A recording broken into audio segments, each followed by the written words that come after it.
Welcome back to Exponential Finance, the podcast covering finance, technology and innovation, from our home in Japan and beyond. This episode is our 100th overall, and concludes our second season. Thank you very much for your patronage.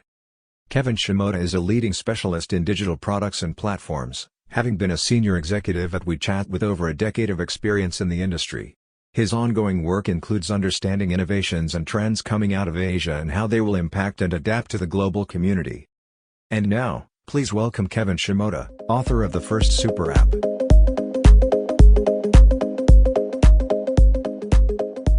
Welcome, Kevin. It's great to have you here. Fantastic book out there. It was a good read for anybody who's here now. If you haven't read it, enjoy the conversation, hopefully, and then you can still go back and have a deeper dive on the book. It's the first super app. It talks about WeChat and Tencent. So I thought maybe we'll start really at the back to ground everybody and share with us your definition of what the super app is and what it means in the WeChat context. And then we'll go back and unpack that as it evolved over time. Absolutely. Norbert, first off, thanks for having me. So what is the definition of a super app? I start with a very simple kind of stupid definition. And that definition is it's an app that everyone is using to do everything. So that's my kind of throwaway definition because it's the one that makes the most sense and emotionally it makes sense.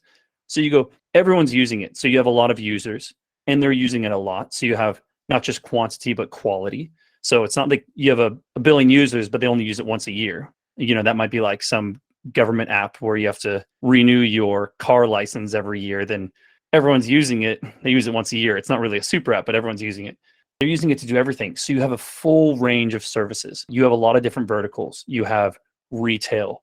You have, just talking about government services. You have financial services.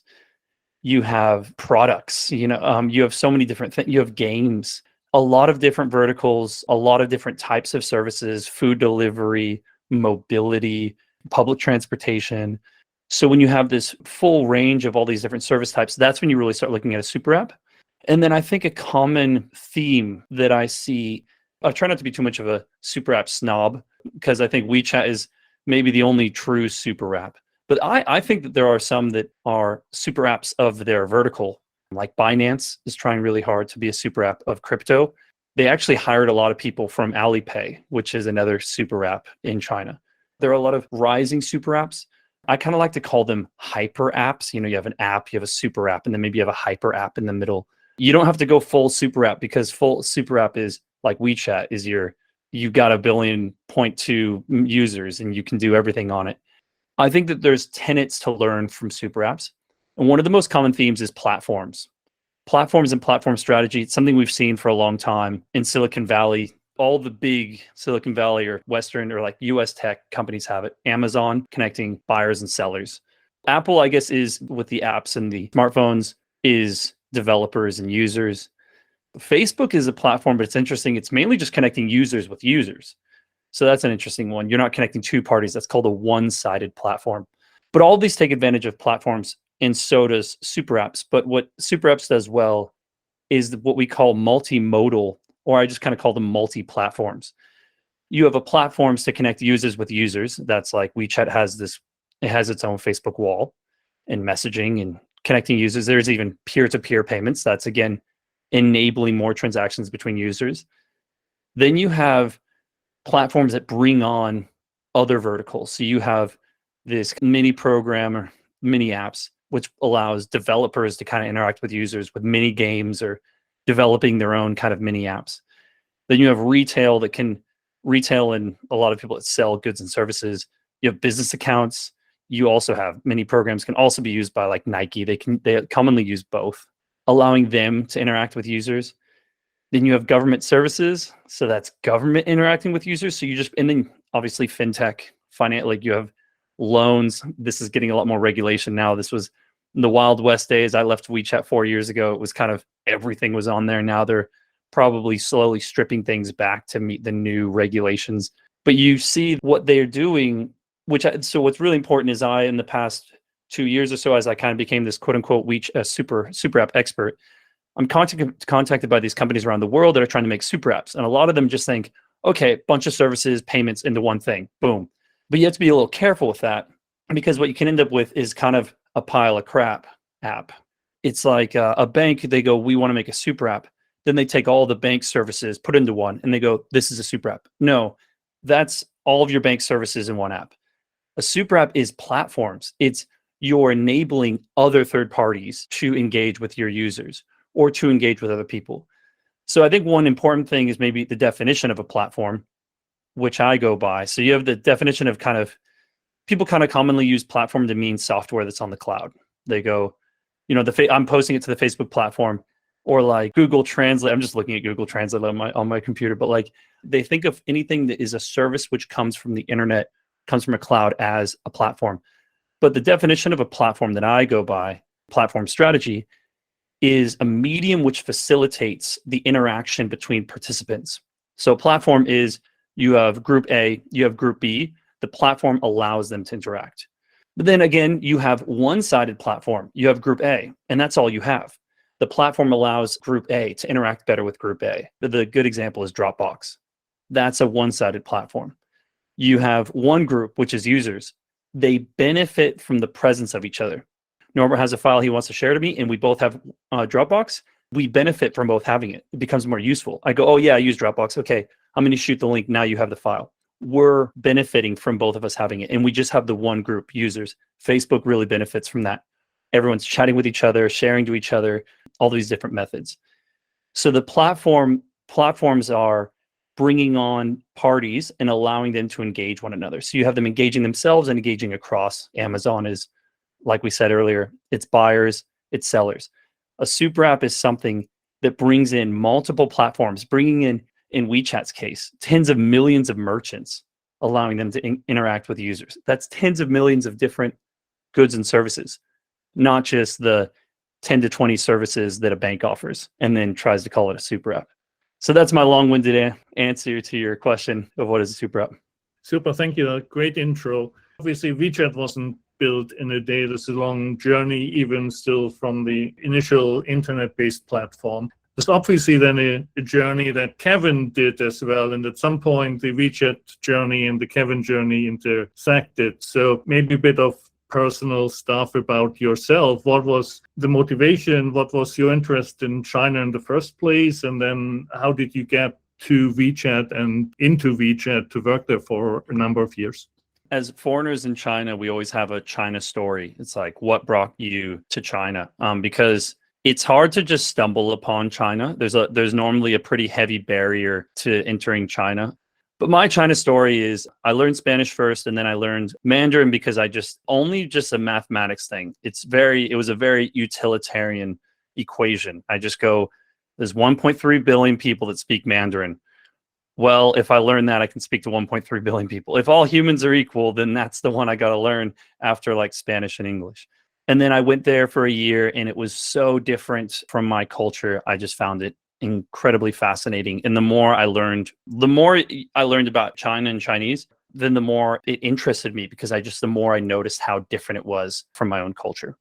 So that's kind of what got me into China in the first place. And then this is a funny little personal note, is that when I was at the University of Washington in the States in Seattle, there was all these Chinese students right alongside me that were learning the same bachelor's as me, but my mother tongue is English and their mother tongue was Mandarin. And I'm just going, how do you guys keep up with me? You guys have so many like disadvantages, and that's so impressive that you're learning the same things I am, but you've learned English as a second language. And I always kind of wanted to do the same thing. So I always wanted to do a master's in China and have that same kind of challenge that a lot of my Chinese friends had when I was in university. And then I wanted to work in a Chinese company, and getting into WeChat was the dream. The question so that's kind of my China story of why I went there.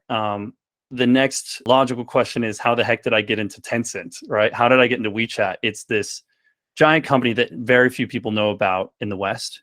Maybe in Japan, people know a decent amount about it because it's kind of a heavyweight in Asia. But in the US, it's largely unheard of, even today, which is really surprising. The story's kind of lame, but it's the real story is always sometimes a little underwhelming. But I did my MBA in Shanghai at CEIBS. Previously, I'd worked at Boeing for 3 years. So I had a little bit of a brand in my resume, the Boeing that makes the airplanes. I did my MBA in Shanghai, and then there's a case competition that the MBA does every year.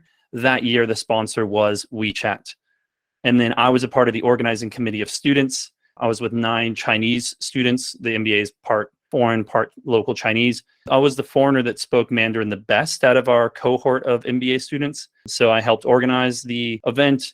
And then the WeChat team did a roadshow in the US. They wanted to kind of get international presence. They wanted to go to Harvard. They just wanted to go to Harvard and Stanford and kind of say, we're WeChat and we're inviting you all to case competitions. And I think there's this brand equity thing when you're in marketing of just getting a picture of yourself next to Harvard, Stanford, these big, powerful brands. And they wanted to bring me along because they wanted someone that was American that could help them communicate, could help them present to the students, could connect with the students as well. So I went with them. We got along. They hired me on for an intern. Then I stayed on and then worked there for 2 years. And then the second half of those 2 years, I started leading the global team, a team of 5, not a big team, including me. It was our cool team. Lovely serendipity. I mean, that's what we're missing when we can't meet in person anymore, right? So hopefully that's coming back to us. Now, Tencent and WeChat create so much awe and obviously very highly regarded. But if we wind back like 15, 17 years or so to the early days of the China internet, and I think that's not only a Tencent thing, but the accusation was always, everything that happens in the China internet is a copycat. And to be fair, right, it wasn't only China, the billionaires that have been minted in Germany by copying US business models and bringing them over. So China clearly being a late starter and also being a late starter in having PCs in households. So lots of that early internet, again, played out in internet cafes, etc. But the QQ, that was the internet version of the messenger, was a blatant copy of ICQ, right? And they got sued for that. The story really starts then when everything turns to mobile and you actually then come up with WeChat, which was also not necessarily a straight line. So share your perspective a bit on how that evolved and how we got to even the first iteration of WeChat. That's kind of what the first part of my book is, which it was, for me, writing the book, I don't know if this sounds arrogant or anything, but it seemed like my book is just a big Wikipedia article. It's just a bunch of stuff that should be out there in public knowledge of how did China tech happen? How did that progress from a few copies of Western companies to little bits of localization, to expanding on those little bits of localization, to creating their own business models that then go past what the West is doing in certain places and just become completely different. So how did all of that happen? Because there isn't a strong Wikipedia article that explains the progress of China tech, that I needed to start with that. So I was born in '88. So when I was about 11 or 12, I got really into computer games, and I was using ICQ to chat with people online while playing computer games. So I was one of the few that used ICQ. Really impressive startup, really strong and solid messaging platform very early on, because AOL was kind of a mess and it was all organized around these chat rooms. So the story kind of varies. The 3 big ones are obviously Baidu, Alibaba, Tencent. That's the big 3 tech behemoths of China. They all kind of start off as a bit of copies. Baidu copies Google. Alibaba copies eBay, and it really competes with them. And then Tencent copies ICQ, which is funny because a lot of people don't even know what ICQ is. And each of them have their own interesting stories of how they, like Alibaba, a guy that I've actually recently connected with, he worked there for 6 years from 2004 to 2010. He's made a documentary called Crocodile on the Yangtze, which he admits is a horrible name because it has nothing to do with Alibaba. And he's like regrets the name of that movie, but you can look it up, Crocodile on the Yangtze. It's Porter Arisman, really great film that kind of documents how Alibaba all played out. That film really captures well the progress of China tech as well. There's barely any internet. The government's slowly allowing some. The American company Cisco is essentially building the infrastructure that is going to be China's internet in, the end of the 90s. And then China has the Golden Shield project that is going to allow them to have better control and have a harmonious internet. I always think it's funny because the West always speaks poorly of the Great Firewall of China, but we built it. The Americans built the Great Firewall of China, or at least a lot of Cisco did. That was my original undergraduate thesis. So I got to plagiarize a little bit of my undergraduate thesis in this book. So that kind of is what originally happens. And then Alibaba wants to play a role in the creating of this internet. And he wants to go, Jack Ma goes, let's put businesses up on a website so that people internationally can buy it. Later on, it becomes an e-commerce platform competing with eBay. And then he just is able to localize and provide better customer support than eBay, and is just, I guess, able to hustle harder than the eBay folks. But I think it also just reflects how did China's internet happen, because it's a lot of localization. It's a lot more hands-on. Human capital is so much cheaper in China, especially 20 years ago. There was a lot more around customer support. Messaging was more important because businesses were just willing to hands-on engage other businesses and sell things, where America, like the US, just wants to have everything be platforms, no human interaction. So a lot of Chinese platforms you'll see is around chat triage. So even WeChat has a lot of chatting that they don't really lead to chat bots. They actually triage and they go, pick of these 7 services, which service you want. So let me give an example, because this is kind of becomes kind of a China specific thing that works in China and doesn't really work in the West.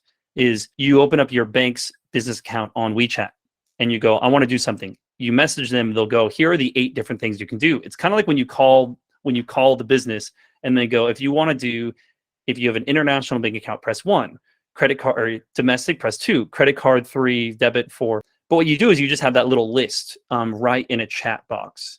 And it's a lot easier to just see and select. And then you select what you want, and then they go, okay, international business account, what do you want to do? And you triage with these numbers. The West just went straight to chat bots. And I think this even reflects kind of a little bit of how China tech differs from the West. Is when chatbots were crazy in the US in 2015, 2016, I had just started at WeChat, and WeChat was totally not interested in chatbots. Because when you interact with a bank, for example, even something as complex as a bank, you go, okay, I'm an international bank account, number 1. I want to do a cross-border transaction, that's number 3. And then, yes, please connect me to person 2. You've just done 3 buttons.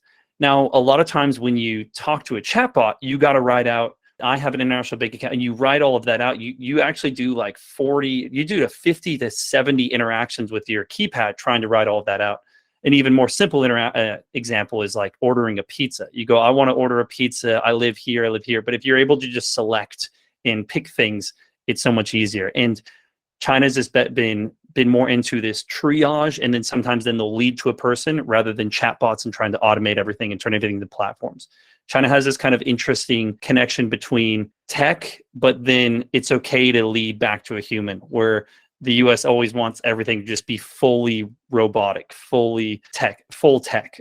That just kind of plays into one kind of tenet that's different from the two. I think it has just been a long story of localization. QQ starts out as a copy of ICQ, but ICQ was just a chat app. Tencent quickly turns QQ into this entire crazy ecosystem. You have QQ, the messaging, then you have QQ Mail, you have QQ Games, you have it's QZone, Q Space. It's kind of like a Facebook wall, kind of like a bulletin board. But then all of it has a lot of avatar aspects where the QQ metaverse or QQverse feels very metaversey 20 years ago. And they even have QQ Coin to allow for online transactions, because Pony Ma's first project actually comes from doing mobile payments for different banks and for different telecoms. He was basically trying to make it so that you can text someone with your phone to a phone number and then pay 5-10 cents. That was his original monetization method. Then he was actually able to bring money quickly onto the QQverse because you had something to buy, kind of like how Skype originally was, where you would buy credit to call places. You could text places and pay money. So then you put credit on, then he just started adding all these crazy things. Get bronze, get silver, get gold avatar, all of these gems. I was there in 2010, and the QQverse was kind of at its peak.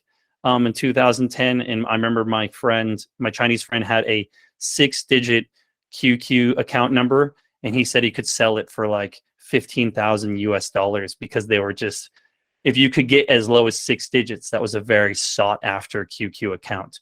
And that's very metaversey because it was real estate. within that metaverse of QQ. I guess to kind of bring it back to just kind of how does China Tech all happen? It starts off with a copy of ICQ. ICQ was just a messaging app, just a great messaging app, but that's all it was. And then Pony Ma just goes, I want to make an ecosystem. I also have this ability to do some monetary transactions because I want to allow people to text phones. And it quickly, he brings in that coin aspect, that money aspect. And then he just starts bringing in all these crazy services and trying to make it a place where people hang out and chat with each other. And then we're also where businesses interact with people, because businesses are willing to chat with people, not just put things online. That's like the start of it all. And that's how it all leads down. This spirals out of control and then becomes its own internet monster. And it was an internet monster, but then also the comet hit like it does once in a while when you become a dinosaur. And so we had this transition from the internet to the mobile web. And what I found so remarkable about this story is that in a normal evolution, you would have said, yeah, we've got a great team around QQ. They're just going to build a mobile version now. But this is not what happened.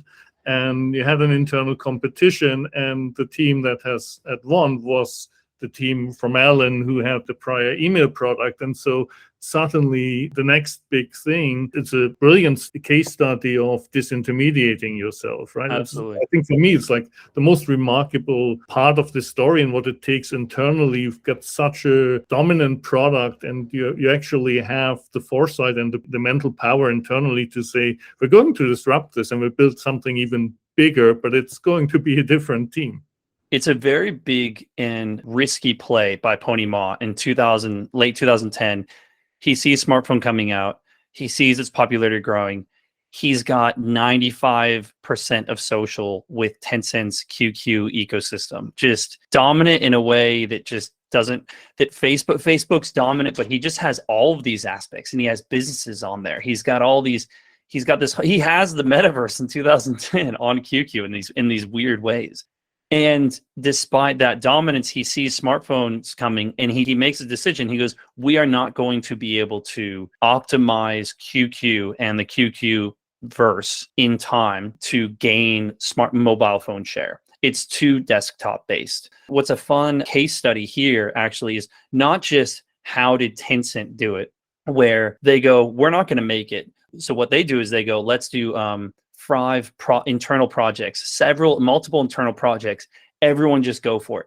Everyone try to make, or like several projects, everyone try to make the best smartphone communication app you can make. And let's see who comes out on top. That's what Tencent does. Now you compare that to what Facebook did and what Zuckerberg did. He goes, we are closing Facebook for a month. No one, it was kind of this closed door for a month or two, is so the story goes. I don't know it that well. I know it from a few friends that know Facebook folk that were there at the time. He pretty much just closes Facebook, and he goes, we're doing a month-long sprint until we can turn our desktop-based web browser Facebook experience into a smartphone mobile web browser-based experience. An app experience that isn't just, this is the desktop web browser in an app form, and you're kind of just trying to move around what essentially is a desktop screen, but you're viewing it from a phone. But it's a mobile first. So what Facebook does is he goes, we can do this. Zuckerberg goes, we can do this, and he closes down, and then for a month, and then it's like a phoenix. It's reborn as a mobile first product. The Tencent one seems riskier, and it's kind of wild to allow your own product to cannibalize itself. It's WeChat's biggest competition is QQ. It's definitely, I think it's an intelligent thing, and it's a really smart way to kind of make sure every 10 years is kind of a new tech cycle. Make sure you don't miss it because it's coming from your own company. The benefit of the initial WeChat, which was pretty bare bones, right? You had your own page and you could send messages. And I think the big winner, of course, was that you could import your QQ contacts, so you could take your network with them, but nowhere near the WeChat that we know today. What appeared somewhere on the horizon in Hong Kong was this app called TalkBox, which allowed you this push to talk. And right. The origination of voice messages, that's where the two internets plays a big role because clearly the Talkbox company had some trouble penetrating into China because they didn't have the servers there. And so you got latency that wasn't quite acceptable. But that's probably the last big copycat move where Right. kind of the WeChat team said that is really what will bring the adoption. And when they actually implemented this on a Chinese domestic infrastructure with the great performance, that the adoption rates of WeChat took off and established itself. Is that, in your view, as pivotal a moment as I describe it from other sources? I like how you say that's their last big copycat moment. I really agree with that. WeChat's definitely done some things where they're taking inspiration from other places and copy other places. And in the beginning, a lot of it is a copy of just other chat platforms. And TalkBox, they saw that feature and they go, wow, we need this. And they just grabbed it. They start iterating, and especially kind of official accounts. WeChat Moments, it's like the Facebook wall and then marrying it to a messaging app. It's kind of a copy of other social networking systems, like a Facebook wall, whatnot, but they really do it in their own way. So it's really hard to call that a copycat, and that's probably one of their first biggest innovations. We talk about super apps, and we talk about trying to have this app that does everything, that's super dominant, that can do any service that everyone's using. But actually, I think 70% of WeChat's value comes in that first year and a half, during their big growth, getting 230 million users. And then they start gradually plugging in other stuff. To be fair, though, I should probably put it around like their first 50% of their value is there, because the more I've been talking about super apps and been talking to companies, looking at how companies could expand to become super apps that already have a lot of users, already have a really good quality of users, already have a bit of a platform, I realized just how hard it is to do that gradual addition of other services to become a super app. Because commonly what happens is you add in things too quickly, it kind of gets bloated, it gets confused, you lose users because they no longer get that core value proposition. They kind of go, oh, this thing's sold out. When you look at how WeChat did it, it all just seems like it makes a lot of sense. You go, okay, get a bunch of traffic, add on businesses, let them talk to each other, then start plugging in some services. But WeChat and Alan Zhang just did it so meticulously and so cleverly. It's really difficult to kind of explain just how well done that was. Because I'm talking to people at Facebook and Meta, and I have friends there, and they try to emulate it, but it's really difficult to pull off. And even when I try to think about how they should make a super app, how Facebook should make a super app, I actually start coming into walls. I'm like, they have so many different aspects going in so many different directions. They're so ad addicted. They're all about the user. It's kind of hard for them to move businesses in there in any kind of really coherent manner. It's difficult to think about. It's a very difficult process, although it seems, when you see it done well, like WeChat case, it just seems so easy, and it seems like to be like you just throw things in there. It has to be done in a very clever way. And as WeChat did it, it's very iterative. He was kind of, I'm like, when I say he, I'm talking about Alan Zhang, the founder, because in the end, he made like 98% of every decision, and he just gets the final call on everything. It's kind of a product dictatorship there with him. A lot of what they do is they test. They just try to add in, they go, okay, can we add in mobility stuff? Can we add in DD rideshare? And then they add it in for maybe 1,000 users. They see if those users like it or dislike it. They kind of gauge the response, and then they pull back, they add in. But they also are thinking a lot logically. Is that going to feel weird? Does that feel too off topic? So you're originally asking me about TalkBox, but I guess I'm just trying to show that gradual iteration of this incredible kind of WeChat journey, where now you have thousands of features, thousands of services. I guess you have hundreds of functions and thousands, millions of services on there. And the thought that goes into what is allowed in. I've listened to Alan Zhang's, he's given about 8 public talks, all in Mandarin, and I've listened to all of them. And each time he talks for about 3 to 8 hours. So he's got like 30 hours of talks. He's really brilliant. He's very philosophical and kind of slow. He speaks really slowly. And he said something kind of interesting around 2017, 2018. They had released many programs, and then they hadn't done anything for a year or so. And he goes, a lot of you guys, he's like, you just being everyone in China, I guess, or like the Chinese tech world, are criticizing me for not having new innovations.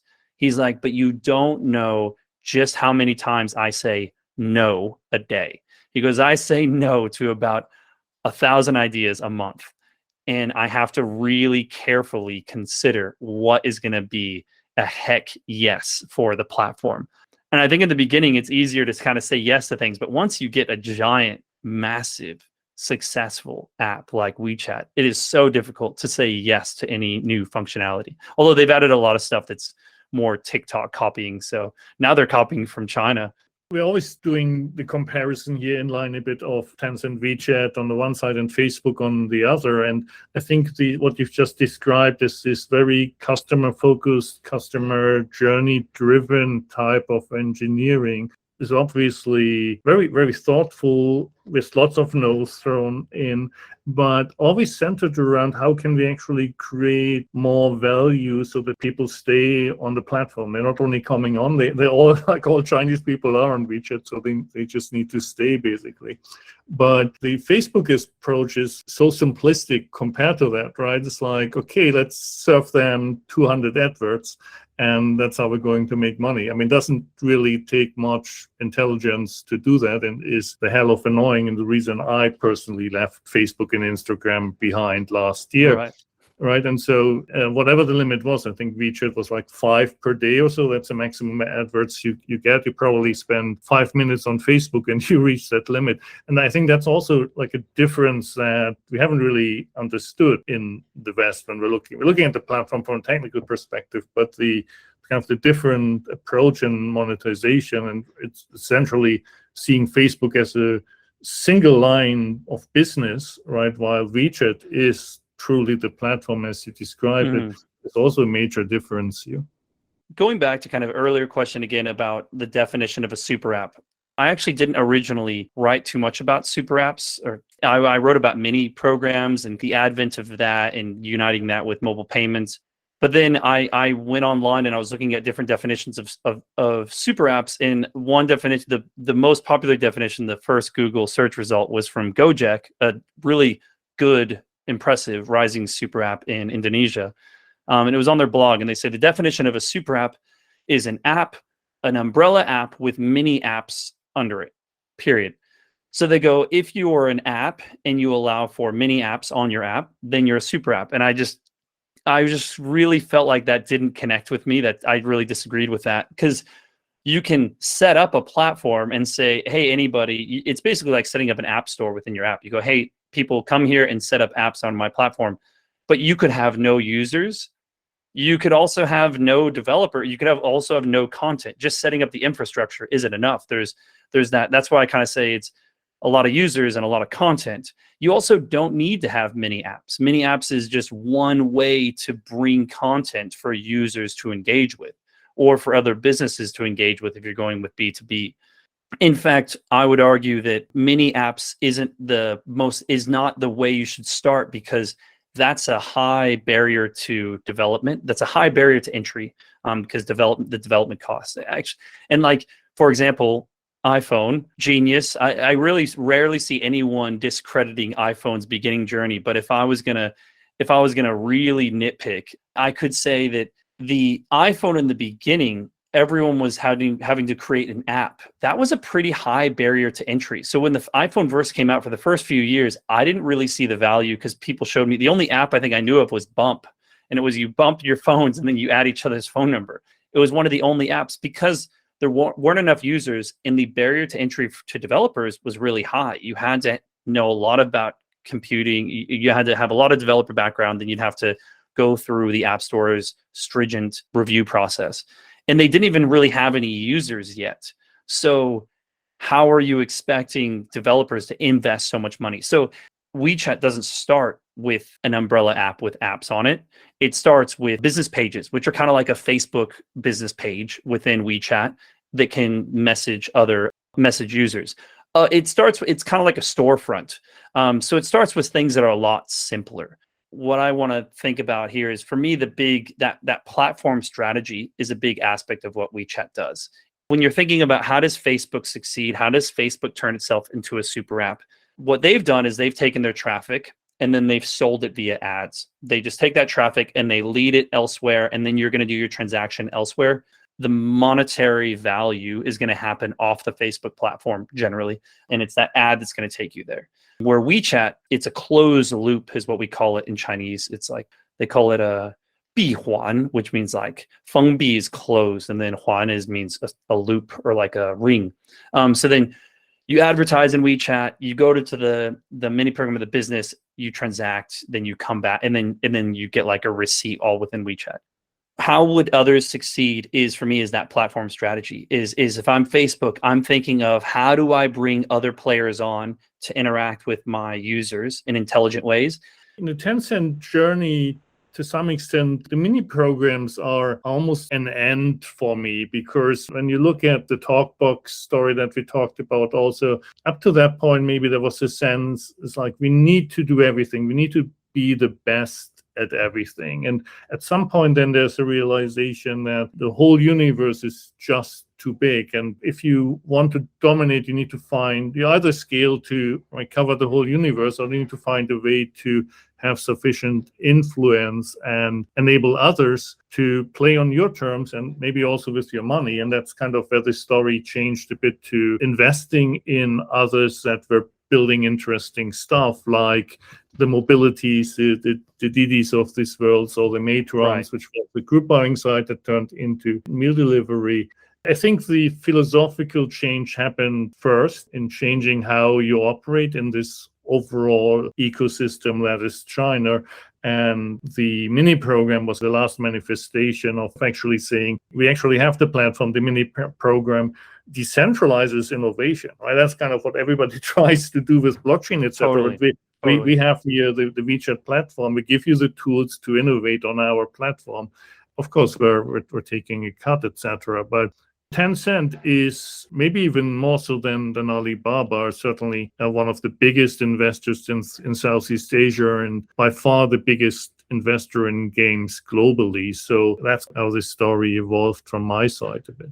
You saying decentralized innovation, that's just something that's spoken so commonly at Tencent. It's called 去中心化, which 中心化 just means centralization, then 去 means like D. Yeah, so the idea is that it's all about, in I did marketing and partnerships, we always had to be really careful because every partner goes, we want to be listed at the top. And then you go, but that would centralize the innovation. That would put you above other partners. We want to help you make good content, but we don't want to unfairly place you. It's just like the classic search engine optimization dilemma. You see mini program, and that's all about the decentralization of innovation and of everything. It's just trying to allow anyone to make things.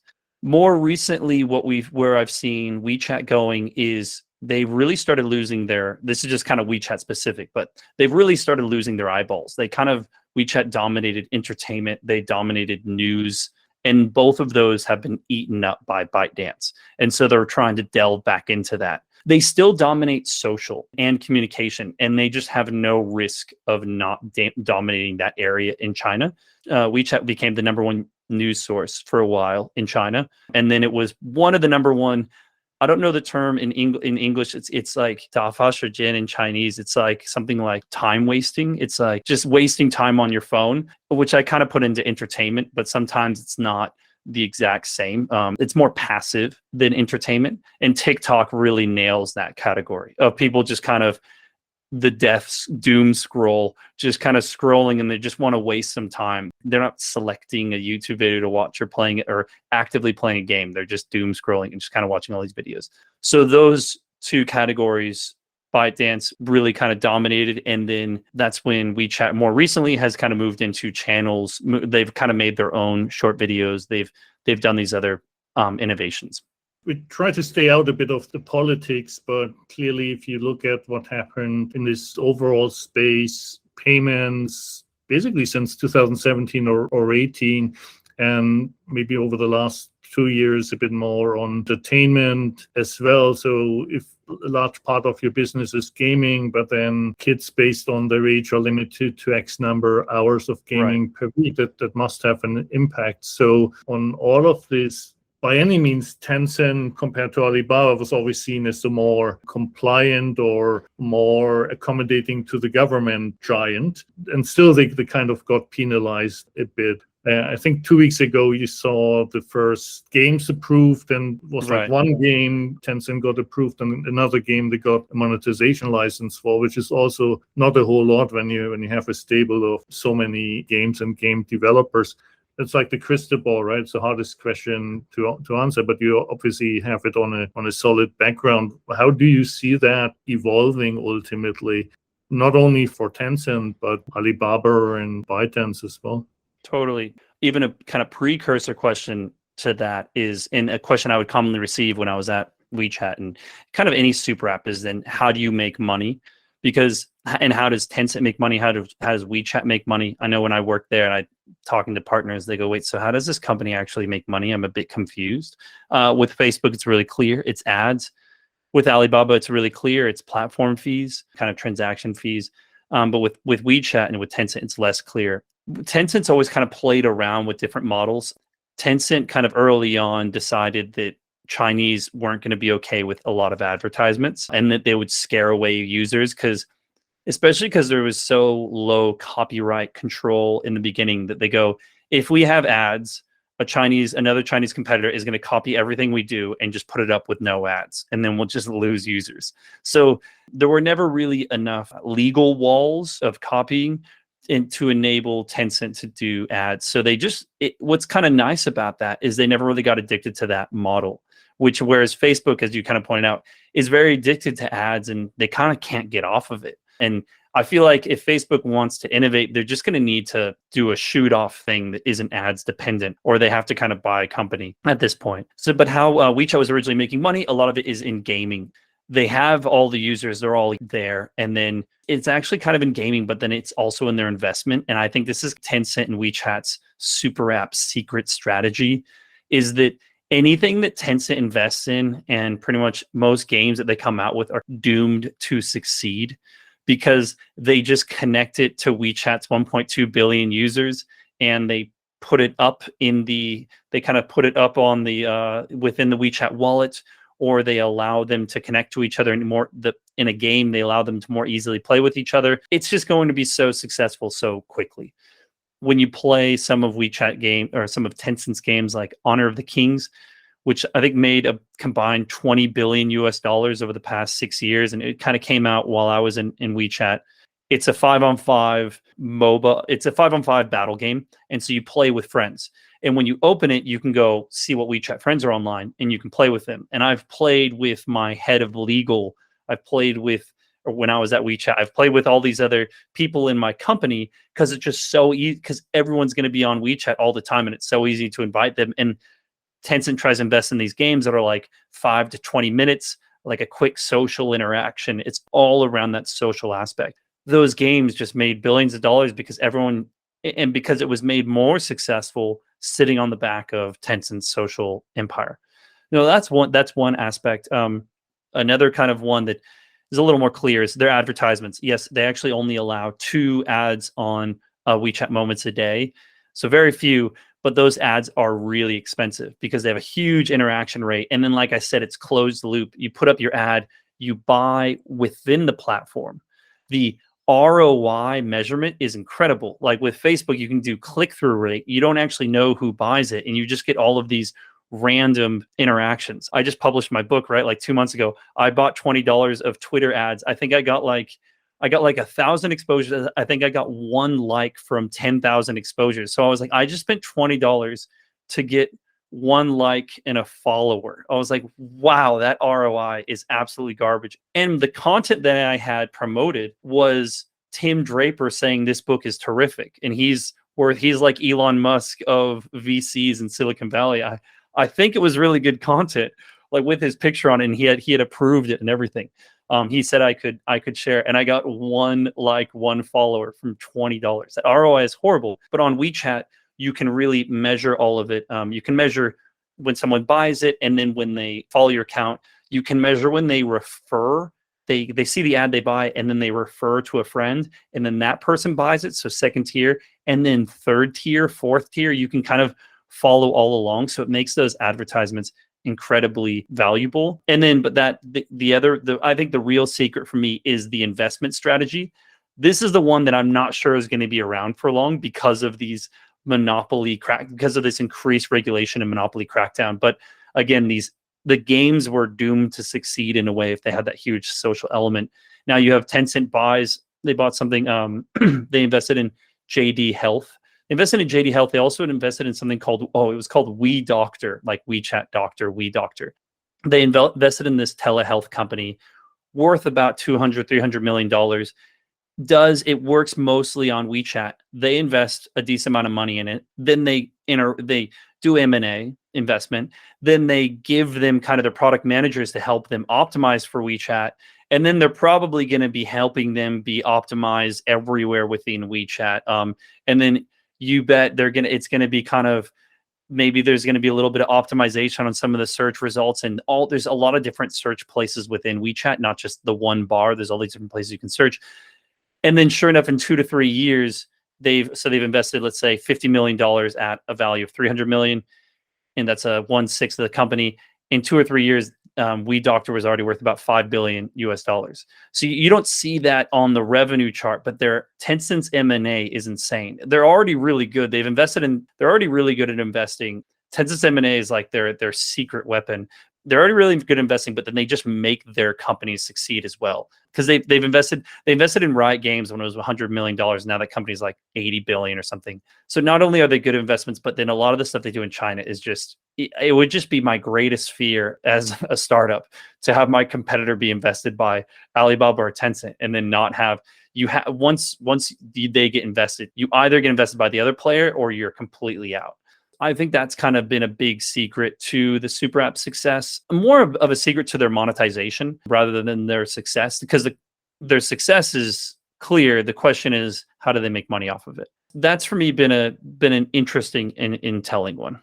So many good stories that we could cover. You described some of the partners you worked with in China in the book, which included Starbucks. So there's lots in there in the Starbucks story. But at the same time, people should buy the book if they want to know more.